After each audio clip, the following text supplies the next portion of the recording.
मुंबई। क्या बोलता है अन्ना? मुंबई। जो आया वो भी पछताया, जो नहीं आया वो भी पछताया। ये दिल्ली का लड्डू का बराबर है। जैसे आप जानते हैं ना, मुंबई समय शहर में कौन सा चीज़ फेवर है? इधर का फेवर है पाव भाजी, बड़ा पाव।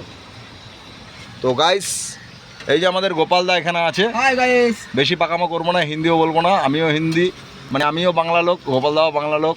এই যে এখানে মাংস কষানো হচ্ছে, প্রায় 1 কিলো 200-300 মাংস, দুজনে মিলে খাবো।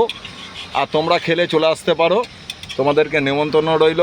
আর সাথে করে খাওয়া দাওয়ার পরে আমাদের টেস্টটা অতি অবশ্যই জানিও, আমাদের সাথে যোগাযোগ করো। বাদ বাকি আপডেট সময় মাফিক দেবো। ভালো লাগলে একটু শেয়ার করে দিও। মাঝখানে যাবো।